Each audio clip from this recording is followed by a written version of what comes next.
So I'll just get started with mine, and with applying the principles that we talked about. I think first though, the one thing that you can see with mine in terms of the common mistakes is that I have too much text going on. So if you look here, particularly when you're thinking about presentations, and as he talked to us, it's the idea of having the bullet points, and as a presenter expounding on the bullet points as you're presenting, and not putting a bunch of text on the screen that is just too overwhelming, or there's just too much. It's like information overload. There's Yeah, I too much think Kevin, text. like Kevin made a great point about that too, that I remember, is that if you need that much text and that much information, then you have a handout, right? You don't have a presentation. Yeah, yep, So think of if you need to get that content out, send it in a different format. yep, Let them read that later on their own. yeah, yep, absolutely. So yeah, the as far as the presentation goes, it should be easily digestible by the viewer, and it's a different format of delivery. So that's one thing we talked about too in our interview with him, is understanding the difference in delivery, in the format. So handouts would be, yeah, a great example of a way to get extra information to participants that are attending your presentation, or students, right? And to then have them go through that separately. The second one is that, like with visuals, not adding value. So for this one, I actually put the law of 12 tables. I actually just threw a picture of tables in there, because obviously it's not, while they are tables, it's not really correlating to the 12 tables laws of the Roman Republic. So, having visuals that actually match what it is you're talking about, or make an association to certain things.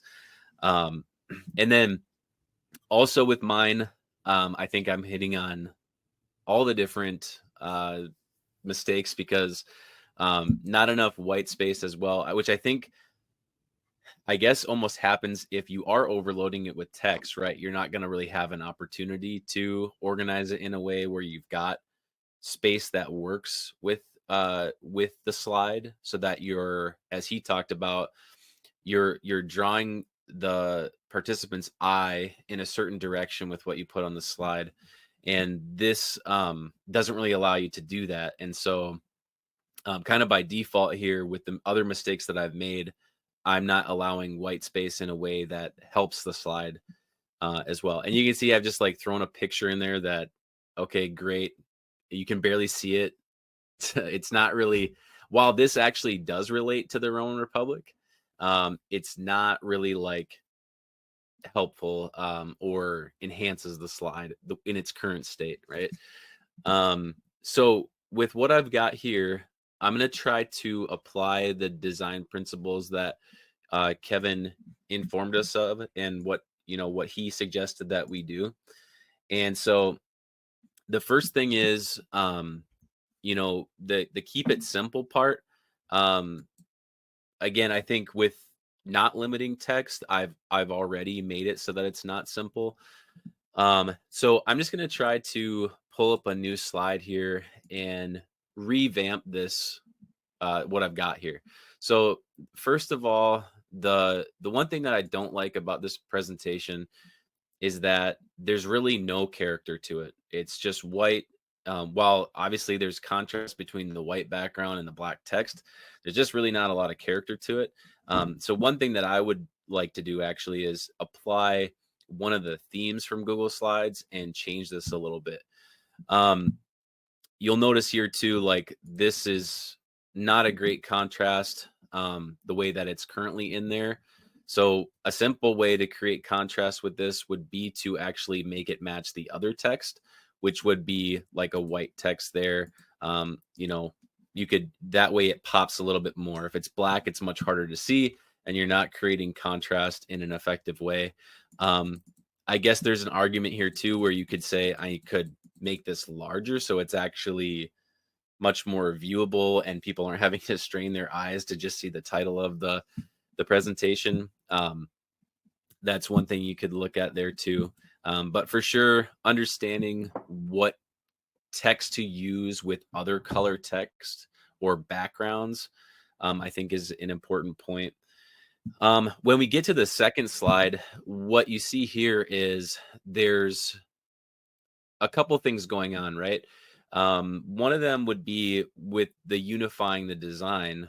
If we start at the title part, because what we're doing is we're actually shifting from, I've got this white text with my title slide, but then as soon as we get into the actual content, you'll notice that my my titles that are heading up each individual slide, those aren't matching. Those are black still. So unifying the design in this sense would be making sure that my titles are not only, like say the same color so that they're readable, but also uh, Kevin talked and showed some examples of his own about, if you have things that are similar, say a title, they should match. And it's almost like, so the people that are taking part in your presentation can actually associate, oh, that's a title because it looks like the previous title, right? And so, this is a title. Or the example he gave us was more centered around questions and having the questions be a certain font as almost a prompt for people to answer the questions.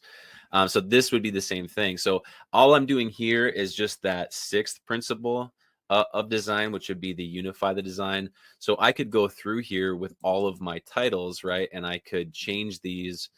And luckily they are all in that Oswald text already. So that's one thing that's nice, is I have them already set up where they're matching text, and then I just had to change the color on them. Maybe you want to move them around, but I think the general principle here is just make sure that like things look alike, and you can have variety on your slide. It's just that you should not have variety in such a way where every title looks different. It's a different size, it's a different font, it's a different color. That's just too much. And I think that just contributes to people getting overwhelmed with the slide, and it doesn't have any cohesiveness to it. It's just there's too much going on, right?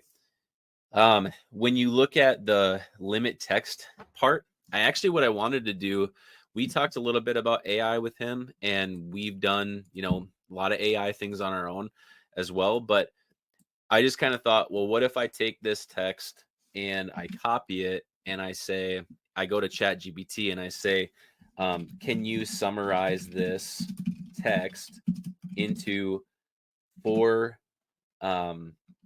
impactful bullet points that inform the reader? And I will paste that text here and we'll see what it comes up with. We're doing this live, so I don't really know for sure what it would be, but okay, so we look at this. The early Roman Republic and regal period are at least documented in Roman history, with historical writing beginning only in the late 3rd century BCE. Okay, so I could take and I could copy this over, because I do need to see what it looks like on the slide still. So, and part of it too might just be playing around with it and figuring out, like, is that still too much? If I do, what I kind of want to do ultimately is have my text on one side and a representative picture on the other, so that you can kind of utilize the bullet points and make them succinct, and then have a visual to go along with it. So what I'll do is I'm just going to, we'll take and we'll do Roman Republic. What would be representative of it? Maybe we choose something like this. And this is where I think the playing with the space comes into play, because it's leaving space in other areas so that you can focus your attention on something. But as I'm looking at this, a couple of things that I don't really like about it is that I kind of want the title to be a little bit bigger here. And I feel like there's still too much going on with my text here. And remember, this is where you fight that battle of like, but I need to say all this, right? And I think that's where Kevin told us, like, just include bullet points of things in their smallest form. And then as a presenter, you're talking about those things in detail, right? And don't overload your slide with them. So I almost want to go here and say, I need each bullet point to be 5 to 10 words. We'll try this. We'll see. Okay, early Roman history. This is what it came up with from the bullet points. And so this is where, I think actually the ChatGPT or anything like it is kind of helpful, because then you can, take this off. And I'm going to just clear our formatting here. So here's what we've got. So now I've cleared the formatting. I've actually decreased the amount of text significantly. And it's not that I can't still talk about those things. In fact, if you want to, as a presenter, maybe you still need like this amount of information. And here's a little helpful tip. The speaker notes, you can put them in the speaker notes, and then you still got them at your disposal. They're just not overwhelming the slide. Now with this, what I think I need to do is I need to increase the size of this so that it's more viewable here. Maybe I go more like around 20 or so there. And then let's see if I can. So this would be an example of how we can take that original slide that I had and make it much more presentable, much more digestible, drawing attention from the recognition of a title slide, the founding of Rome, over to the picture. You could look through these, but you could look through them in enough time or keep coming back to them in such a way where if this is the first topic of conversation, what's nice is if I'm listening to a presenter, right, I go title, picture, make a visual note in my mind, look at the bullet points, or maybe the presenter would direct me to the bullet point, and then my attention would be back to the presenter who would talk about that item more. And I think that that's where you could be much more effective in your presentation by applying some of the things that Kevin mentioned to us. And, like if we go back, I could undo all this and go all the way back, but, you can always just rewind the video here if you want to see what the original looked like. But if you remember, it was like all white, tons of text, really not a good slide. We had like the black text versus the green background. And this one, I think what my goal was to match a little bit of what Kevin was doing with his DSU slides that he showed us in the interview, which was to have a much more focused presentation. One of the things that I'll note too, and I don't have to take up too much more time here, and Jeremy could get us into his, having a couple things.